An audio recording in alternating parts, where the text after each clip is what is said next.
When a system is broken, vigilant justice may become the appropriate justice. Trevor Whitman, Bishop Cipriano Kihangire. Resolved. This House believes that assassination is a legitimate tool of foreign policy.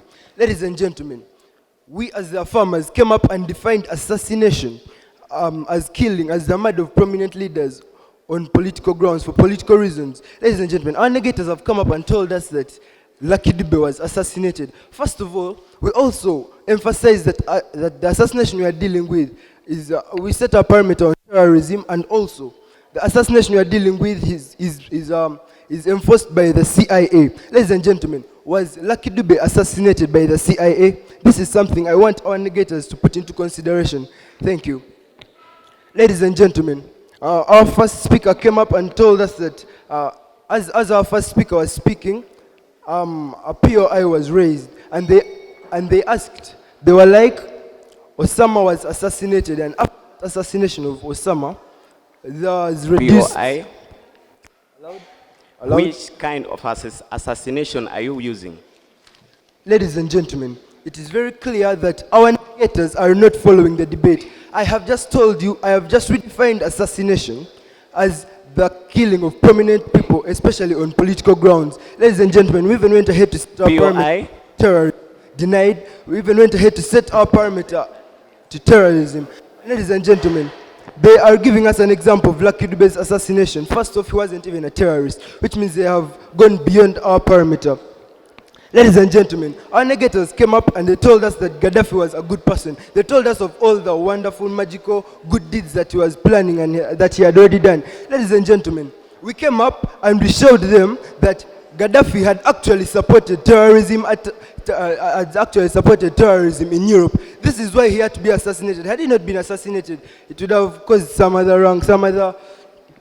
Ladies and gentlemen, as our first speaker was speaking, a POI was raised and they spoke of Osama having been assassinated. Ladies and gentlemen, Osama was assassinated, and after his assassinations, what happened?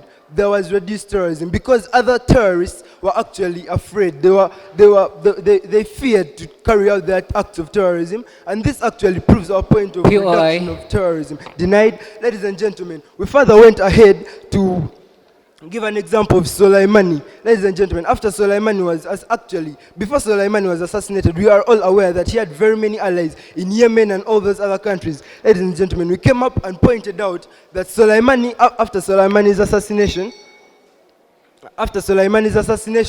we can agree that, ladies and gentlemen, there were reduced terrorism attacks. As a matter of fact, even Soleimani's allies have not come up to avenge his death by now, which means they are also afraid, and this also proves our point.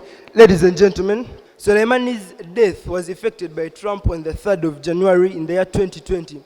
Ladies and gentlemen, I would like you to agree with me, dear judges, ladies and gentlemen, I would like to agree with me that after his death and assassination, there has been peace, which has been emphasized by one of our speakers.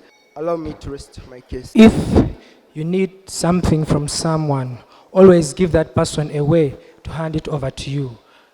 Kum David from Lakeside College, Missouri, third negator.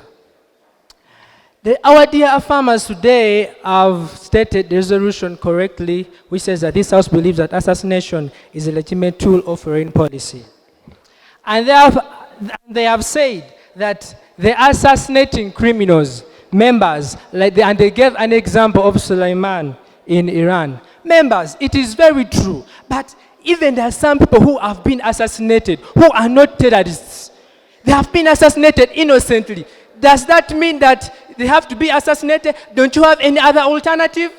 You are elites. You can think of any other alternative instead of assassination. Why do you want to carry out murder? No one is entitled to carry out murder. No one has the right to eliminate a life. Why do you come and say that we are going to assassinate people? And you also say that we assassinate these people because of their vices. We have denied. We have very many people who have been assassinated innocently. We have Abraham Lincoln, former president of America. He was assassinated innocently. Members, why do you assassinate these people? Give accountability of these innocent lives, innocent bloodshed, members. And then you come here boldly say we are going to assassinate. Look at you. You also talked about JFK, one of the people who fought for the peace in people of America. Now these people were assassinated innocently, innocent blood. Their families are crying of vengeance. Members, what are you talking about? Lucky Dube was singing songs that are anti-colonial. These songs were making people come together. They were creating unity among the blacks and the whites. And these people were assassinated innocently. You come here boldly saying that we are going to assassinate the members. POI. Did not. Then you said that you're going to that you want to reconcile as a sign of assassination. Now, how can you reconcile through assassination? Are you going to reconcile with dead bodies? I'm asking you a question. Are you going to reconcile with dead bodies? You want to kill the person, then again reconcile with that person. Are you normal? Let us be realistic. Let us be realistic. Let us make things that are lawful. Let us make things that are lawful. They also talked about Gaddafi. I want them to give us statistical evidence of what Gaddafi was doing in USA. Give us statistical evidence. Give us evidence when you come here to talk. Because you're the one who brought that issue. These are the reasons, as negators, we are going to use electronic diplomacy, where we are going to monitor, denied. We are going to use the electronic diplomacy, where we are going to monitor these people. We are going to monitor their whereabouts so that we are going to destroy all their plans that they make. We are going to monitor them through the satellite and the cyber networks. These are the reasons why we should not carry out assassination. It leads to military retaliation, promotes terrorism. According to CNN.com, on January 3rd, 2020, Iran's Supreme Leader Ayatollah Ali Khamenei promised a forceful revenge, which is not safe to the Americans. Members, if a person like Ayatollah promises a revenge, that means it is coming. You should have to be careful. It violates international law. According to www.justsecurity.org, Executive Order 1233 states that no person is allowed to eliminate life. No person is allowed to eliminate life. That is why, as negators, we come today that assassination is not the only alternative. Members, we are elites. We have gone to school. Let us use electronic diplomacy. I hereby rest my case.